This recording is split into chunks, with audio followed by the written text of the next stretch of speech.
Let's chat Miami Dolphins now here on Chat Sports. I am your host, Tom Downey. We're focused in on the defensive side of the ball to kick things off on today's video, namely Jaelan Phillips and what his role will be for the Miami Dolphins. Now, some big Miami media people were like, wow, the Dolphins are listing Phillips as an outside linebacker. What? Crazy. What's going on? I don't get it. The fact that was the national reaction. Listed as a linebacker, as a defensive end, it doesn't matter, folks. Jaelan Phillips will be a pass rusher for Miami. The role, in terms of what he's going to do, is the same. The technique, as Phillips himself has, I think, laid out pretty well, is different. I thought this quote from Jaelan Phillips, by the way, was really, well laid out in terms of what the main difference is. Here's what he had to say. Quote, "When you're standing up, it's more advantageous being able to see everything, like trying to take a snapshot of what's going on. Then, when you're in that 3-point, aka your hands in the dirt, because your 3 points are your 2 feet and one of your hand, hence 3 points of contact, you have more leverage because you're coming low to high, aka you can get under offensive tackles a little bit easier. But yeah, having played both, I'm definitely comfortable doing whatever I need to do." In fact, you can see the background of the quote, right? It's Phillips at Miami standing up. Hand in the dirt, standing up. As long as the player has the technique down, it's fine.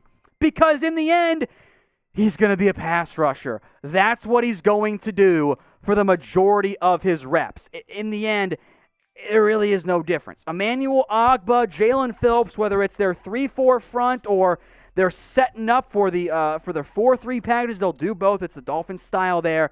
Phillips, his job is going to be coming off the edge. That is going to be his responsibility. His role, his job is going to be to get after the quarterback. I thought the best pure pass rusher in this year's draft class. Phillips has all the tools and the traits and the athletic ability you're searching for in someone in that role. Being able to play standing up and hand the dirt fits great for Miami.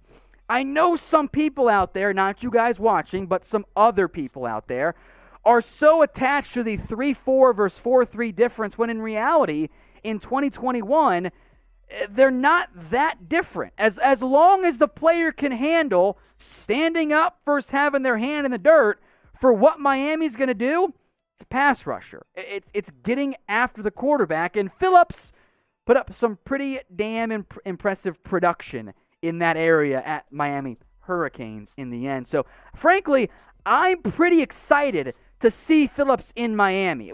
Him and Emmanuel Ogbah will be the team's 2 main edge rushers. They will rotate, I am certain.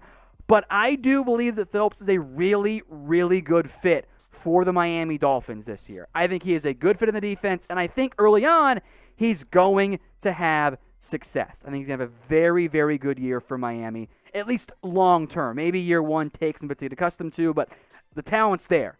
I think Brian Flores is a good coach to help maximize him, especially given how good those corners are. Makes life easier on an edge when you got an extra half second to go get to the quarterback. So knowing the answer to this question is going to be fairly high here. How many sacks are you anticipating for Jaelan Phillips in year one?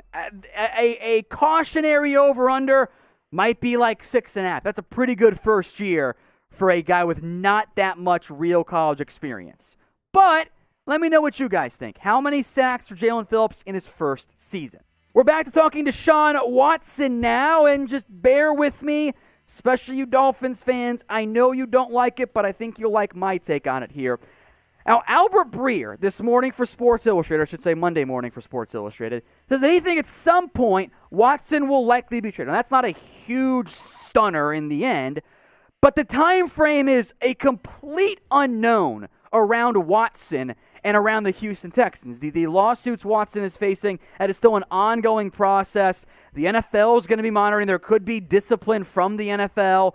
We don't really know what's going to happen there, so it's kind of in a holding pattern of let's wait and see exactly what ends up happening there. Now, if and when Watson ends up being cleared to play, there certainly will be a market for the top tier quarterback. Now, Breer mentioned and named 3 teams as fits for Deshaun Watson: Carolina and Denver, who he says liked Justin Fields, but still did not draft them. And then he also mentioned the Miami Dolphins. We'll go more in depth on them here in just a second, which I know not all Dolphins fans like, but it's the rumors that are out there. I'm sorry. So what do you guys think will end up happening with Deshaun Watson this year? We can worry about 2022 once it comes. Will Deshaun Watson be traded this season? Get your votes in for me. Type 1 for yes or type in 0 for no. Now, part of the reason why Dolphins fans, and I get it, I agree with you guys, don't want to go to Watson so quickly is because they've invested so much in Tua. And by all accounts, Tua is doing all of the right things in the offseason program. He's developing properly. He's set to have, in theory, a breakout year. I do think year 2 will be a good boost for Tua. I think this is setting up to be his coming out party. He's healthier. The offense is going to be healthier itself. Remember, Tua did not put up great production in 2020. I think we can all agree on that. But I think we often overlook how banged up his supporting cast actually was in 2020. Devontae Parker missed time, others missed time as well. Now you add Jalen Waddle, Will Fuller, a new coaching staff in terms of the play calling. I think Tua will be much improved in 2021.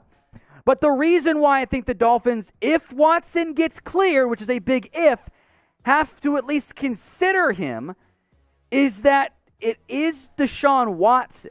It focused solely on the football player right now. We can have a different and very valid conversation on the person later if we want. But I see a guy who, if Tua put up this level of production in 2021, Dolphins fans would be overjoyed. So wouldn't you like to have that, in theory, guaranteed? I think it's at least somewhat intriguing at that point for Miami. Now, the Dolphins, I do think, are still in a decent position, especially maybe after this year. Maybe Tua struggles. I don't think it's likely, but if he does, the Dolphins have some assets, and they can make a pretty good offer for a Deshaun Watson type of player. They have the first-round pick from San Francisco, a second-round pick this year, and 2 first-round picks in 2022, plus their own second-rounder. In terms of draft capital, it's kind of Miami and probably Philadelphia in that conversation as well, with the teams in the best position. New York as well, forgot about the Giants there, to make a splash if they want to in 2021. But in the end, I don't think a Watson trade right now this year is frankly all that likely. I think at some point, Watson will be playing somewhere other than Houston, either by the team's choice because they want to trade him and get something back for him, or by the NFL's choice if there are the lingering legal issues there. So I know Miami's going to always be linked up until the day and probably beyond the day Tua has his breakout year, because we saw the Browns still get linked as well. But just had to update you guys there on Deshaun Watson.